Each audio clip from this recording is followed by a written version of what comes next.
One of the most interesting things about F.E.A.R is where it draws its influences from. While there's certainly plenty of bloody chunks to be found, its inspirations come largely from The Sixth Sense and Asian cinema like Hard Boiled and The Ring. Unlike standard American horror, the point isn't to make you jump out of your seat with cheap shocks or to gross you out with those bloody chunks. The point of F.E.A.R is to put you in a mindset of constant edginess, which the game does quite well. Sometimes it's voices in your head and flickering lights. Sometimes it's elite soldiers descending on you with assault rifles and grenades.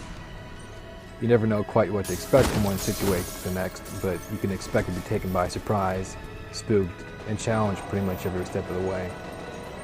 The first Encounter Assault Recon Team is an elite paramilitary group focusing on paranormal phenomena, and you'll be point man right from the beginning as they attempt to track down and capture a dangerous escaped convict.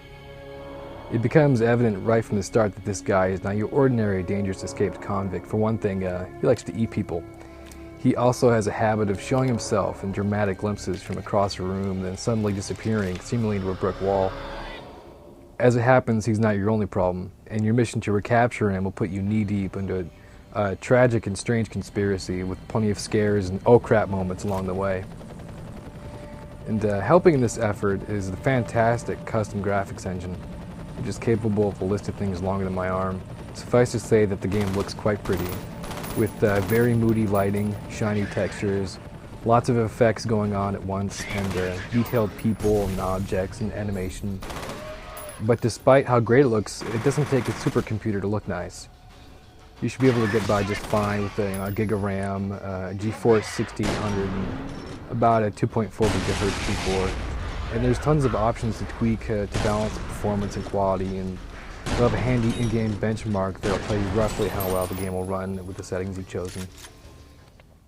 Sound is also fantastic, with multiple layers of sound effects, ambient noises, and music. Gunfights are especially cool, breaking glass, shattering wood, ricocheting bullets, screaming soldiers, explosions, and sound distortion when you go in and out of Slo-Mo Mode. Slo-Mo is basically like Max Payne's bullet time, except that it automatically regenerates, and you can incrementally increase its amount permanently by discovering hypodermic devices hidden throughout the environments. But we can't talk about a shooter without talking about the weapons. You can carry 3 at a time, with a lot of ammo on top of that. You'll have your dual pistols, John Woo style.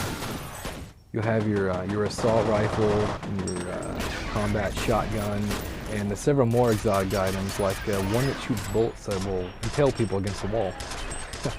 And you can also carry 10 health packs at once, each of which will heal 50 points of health. And believe me, you'll need all of them because this is some very advanced enemy AI.